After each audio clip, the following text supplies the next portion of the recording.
All righty, we are live here. What's going on? This is Quamond Fowler coming to you for Texas Tenor Academy YouTube channel. I'm also streaming live on my Facebook page as well as the we're streaming also live on the professional page for Jazz Web Shed, which is converted now into Texas Tenor Academy. So, all right. So, what I'm going to do today is talk about the importance of having a game plan for 2024. And so this is going to be um, something I want to talk about, some of the things the epiphany moments that I've had throughout the year, and also following the trend in terms of in my own perspective in business as a musician and businessman, and kind of talk about some of the challenges that we faced just being artists and trying to earn a living from being a musician.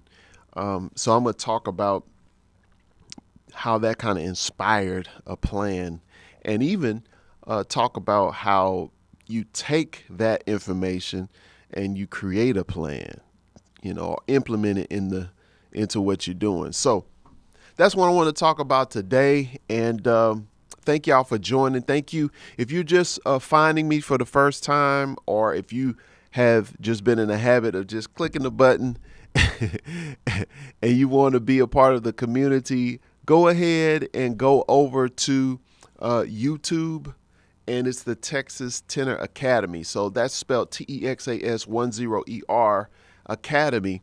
And go over there and follow the channel, subscribe to the channel. Also, you can always chime into the chat because this is interactive. I like to read the chat and get some feedback no matter where you are. I think it'll show up here if you're on Facebook, and I can get some feedback if you want to do that. If you're watching it and you're watching the replay, of course, you can leave me a comment or whatever. So, all right. So, let's dive right in. Okay. So, first of all, I'm Quamond Fowler. I am a saxophonist, artist, performing artist around the area here, DFW area. And occasionally here I will travel abroad in the United States. I hadn't been out of the country in a minute. But been playing over 30 years. I have 9 albums now. The latest one is You're My Protection, which is a good one. All of the albums, I believe, are good, but I like this one. And that's the thing about it, too.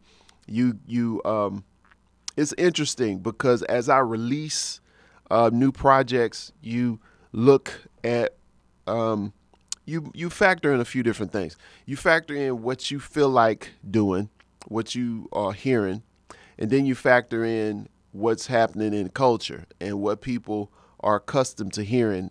There's different audiences. There's people who love the tradition in terms of jazz, the jazz tradition and that style, and they want to hear you build in that particular vein. Sonically, they like that. And then there's a group that likes the music that sounds more contemporary and more. We can use words like smooth, or we can say neo soulish, or kind of got that urban sound. That's another format. And then you have the community. As a Christian, gospel community, people who are wanting, stuff that is more inspirational, or kind of in that vein of sounding more gospel-esque, or a palette that what they're used to. I can say hymns, but really, these are all different audiences and age groups of people and environments from different cultures and environments. Every environment has their own culture.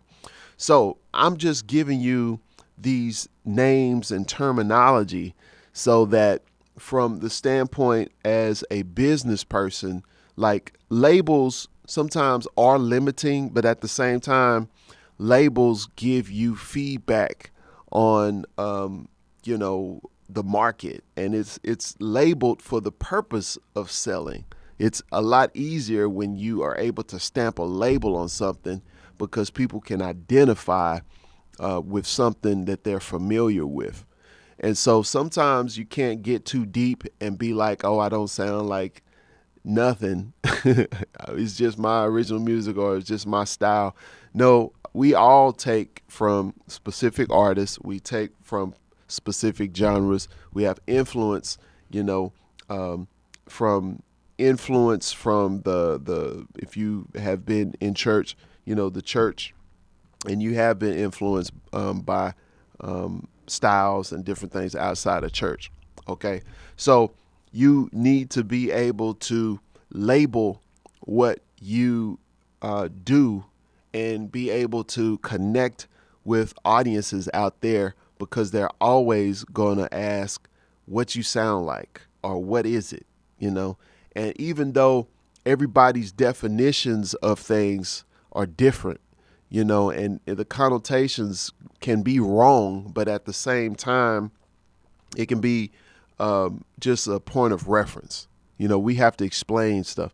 That's why, on the internet, on YouTube, Facebook, Instagram, and all this stuff, people are searching for stuff. Of course, the algorithm kind of keeps you in the flow of whatever you've been searching for and whatever you've been watching. So it'll automatically kind of feed you that. But at the same time, it's all based on metadata. It's all based on keywords, tags, and those type of things that helps to kind of fine tune things to connect with that particular audience. So, but anyway, with all of that, what do you do? Because we as human beings, we have a life outside of musicians. We have a life outside of music. We have a life if your husband or wife, or if you have kids, you know what I'm saying? You have a life outside of the marketplace. And so it's always a thing to where you have real life situations that you're dealing with internally, and even subjects that you would like to discuss and even share that aren't a part of your brand. So it's always a challenge, like, how do I implement some of the things that I really want to address or talk about, or scenarios or issues that I want to touch on that aren't necessarily connected with my brand and the things that people know, or the persona that people know. You know what I'm saying? So you got those things that pull at your heart, and so you want to talk about them, or you want to do a certain product or offer a certain service that might not even be connected to music. And so you have to figure out a good way and strategy on how to implement those things into what you do, so it can be natural. So that's one of the things that I've been thinking about, and even why I have changed my channel from Jazz Web Shed on YouTube to Texas Tenor Academy, because it has always been on me since a kid, in terms of teaching. I've always been one to teach, and my spiritual gift is operates under teaching and word of knowledge. And so that's just how I'm wired. So I always knew that, I enjoyed playing. I enjoyed creating, the creative process and all of that. And I enjoy teaching and sharing new things. And that is not just music related. It's like, revelations. And also, when I see things from looking at what's going on in the world or in our culture or in my particular area of influence, I look at what's going on, problems that we might face as musicians, or struggles that we might have as musicians, but also I like to share what type of holes or doors that I see that we could go down or explore. So, but yeah, that's kind of what I see. And of course, if you brand yourself as just a musician or just one who puts out songs, cover tunes, or songs of your own originals even, and then you only have videos up about that, which is great. I mean, when people want to hire you for a gig, they don't need the distractions of all of the talking and stuff like that. So it is good to have that and have a channel that people can focus on that. And that's why I created my QF Music, Q Fowler Music channel. And that has just my music on it. And so if people want to go and check that out, you can do that. And of course, go to QuamondFowler.com and you can get, that music page there. And I actually converted that to that music page, but also have my book there, so you can get my book, The Christian Musician, from that page as well. But anyway, I was just saying, so what happens as you're inspired, and we're a whole person. We're not just music. I'm not just a musician. I'm a husband. I'm a father. I've talked about this before. I'm a Christian, and all of these words have a whole culture behind it. There's a certain culture that's tied to the musician. There's a certain culture that's tied to a gospel musician. There's a certain culture that's tied to a jazz musician. There's a certain culture about, being a husband, a certain mindset, a certain, protocols, being a husband, being a father, that's a whole nother culture world.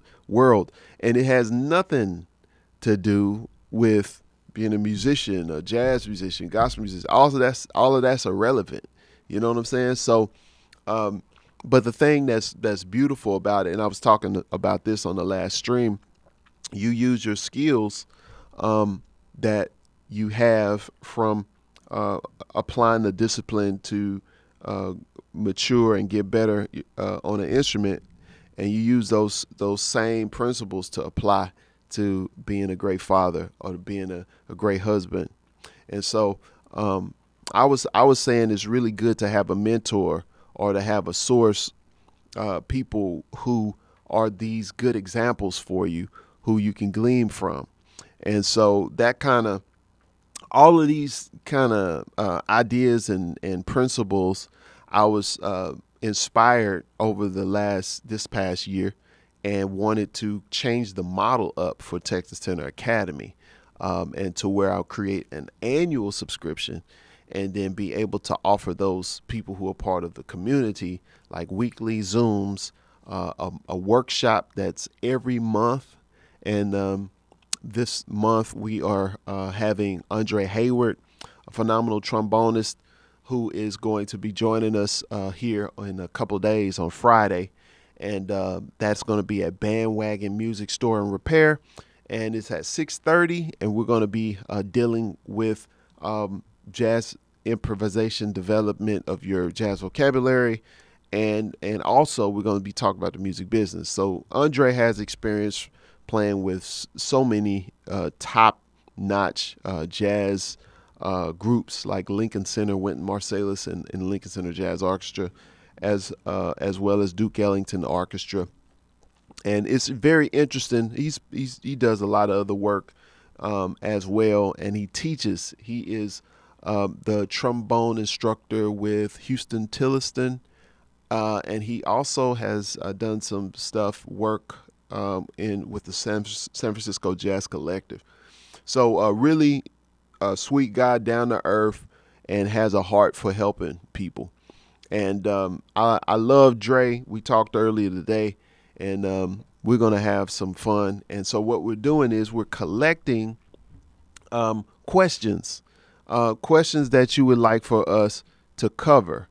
And if you want to attend the live stream, it's going to be in person, but also we're going to make it available for those people who want to check it out virtually.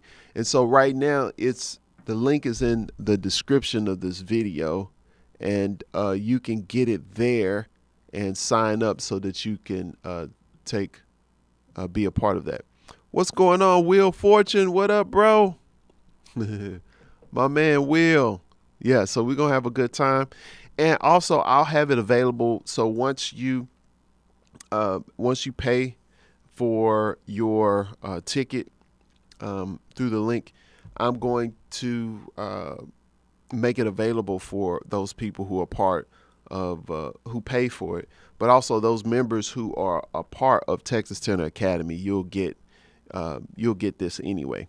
So give me some time, because I'll need to edit it down and make sure I upload it to the site. So, but either way, you're gonna have it. So just be patient as that process happens. So what we're gonna do with the new year is do a masterclass a workshop every month, and then we will do these weekly Zooms. So this way you'll have the accountability that you need to follow through with these ideas. Because I was like, this is time. It's time out for us and musicians and cats just to continue just go through the motions without a really solid game plan to how they're going to grow their business or grow your skill.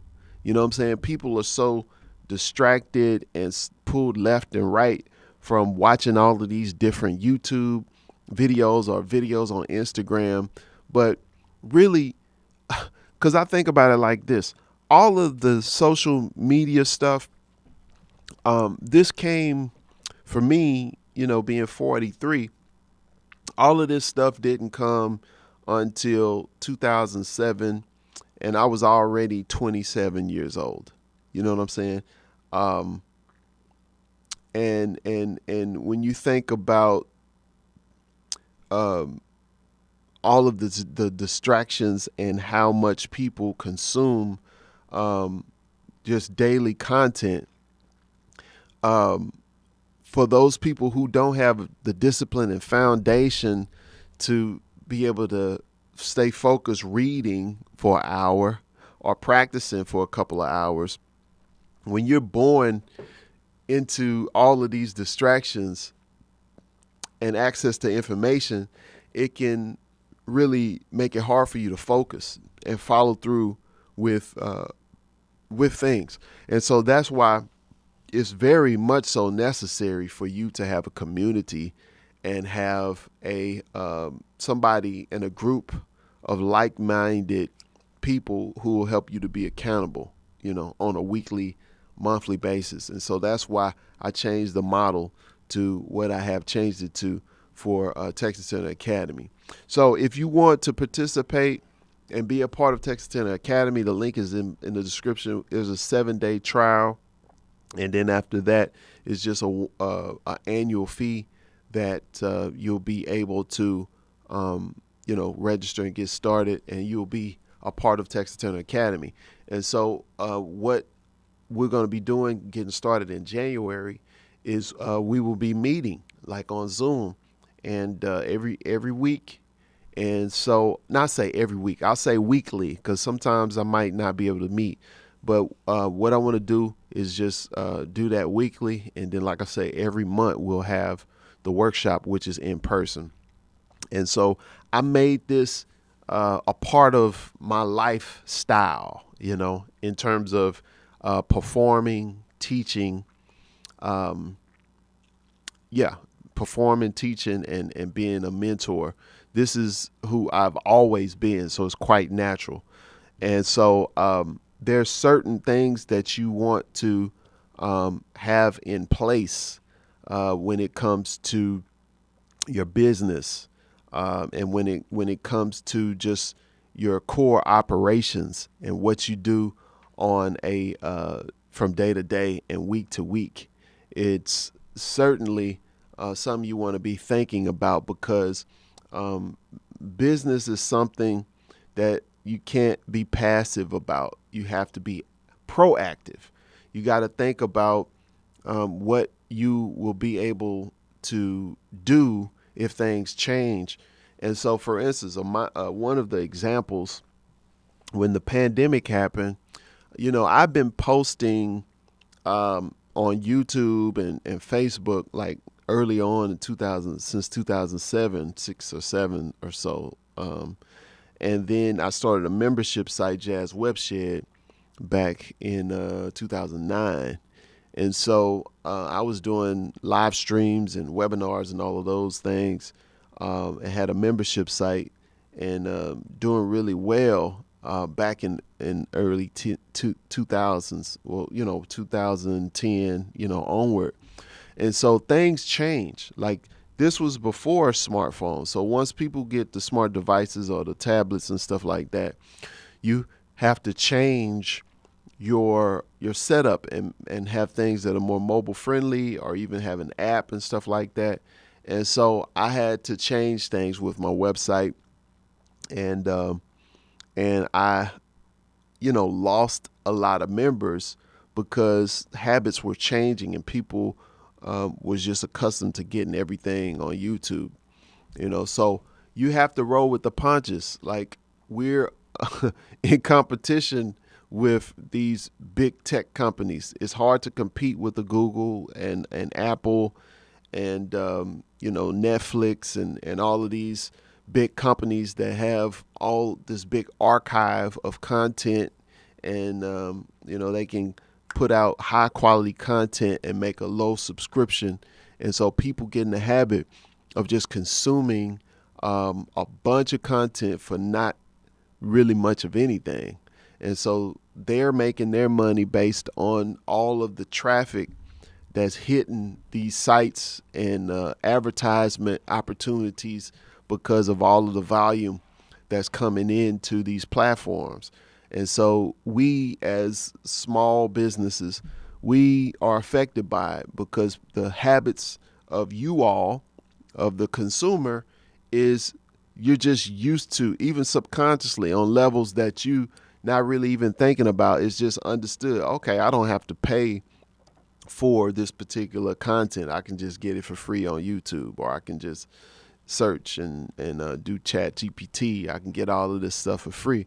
But the thing about it, you still have to apply it. You still have to implement what you're getting. And so a lot of people don't have the discipline, and there's still that human element that's needed in there. You still need to connect with somebody. You got to talk with somebody who understands, and from week to week, you can check in with each other and make sure that you're staying on track, because I think people are overwhelmed with too much information and distracted, especially if you're working. You got your stuff that is already in place, and then when you're doing leisure time, you just flipping. You just looking at what's the latest gossip and what's happening, what people are posting.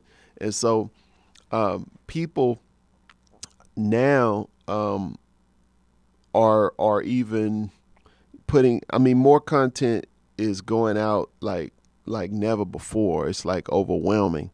But with all of that going on, you still have to pause. You still have to pay attention to what you have and what you want to have, and you have to implement a strategy so that you can follow through with that. And you got to keep your blinders on and focus on what it is that God has given you, so that you can do it and be a blessing to your family.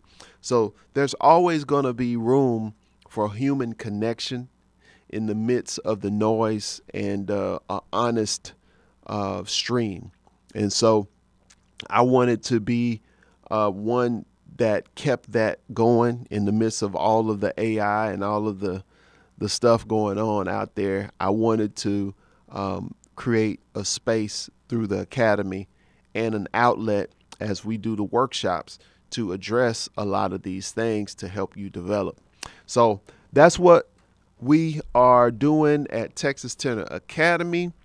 And, I'm excited about it and looking forward to meeting some of you and invite you to be a part of what we have going. And so that's what I wanted to talk about. If you watching, give me some thumbs up, give me some hearts if this resonates with you, if you're inspired. And also, I would ask you, send in your questions. Help me. Give me some feedback on some questions that you would like to see covered on the topics of developing your improv skills or your jazz language, in addition to your music business, like music stuff, music business. What up, Lenny, my brother? Yes, indeed. So, yeah, let me know if you have anything. Drop it in the chat area, and then I will, take a picture of those and make a list. And so when we do our master class, I keep saying master class, I guess it could be. When we do our workshop on Friday at 6:30 with Dre, we will address some of those questions. All right. Okay. All right. So that's it. Just to give you some perspective, we're taking years of experience from Dre, over 30 years, with him, being a trombonist who got his start with Roy Hargrove, going on tour with him. He talked about his story on the last interview I did with Dre. So y'all can go back and check that out with Andre. And we just kind of talk about, how we found out about each other and our school paths and just different musicians that we were influenced by that kind of helped inspire us to continue to grow. And so all of that stuff is really good. And I believe that we need that. You need the behind the scenes information. You need the stories that kind of gave birth and inspired the musicianship, the plan and everything. And also we need to talk continuously and keep our thumb on what is that? What is it called? It's a term. Well, basically to stay up on what's the latest technology, what is the latest operations, what are the latest habits of how people are consuming music, what are people used to. They used to staying at home and just watching Netflix or Hulu or whatever, or watching the football game. Are they not going out to see live music? You know what I'm saying? Or where are they going to see, or what audience is going to check out live music? And are people just streaming the music and not wanting to buy CDs anymore? Or what's the best way to deliver a product?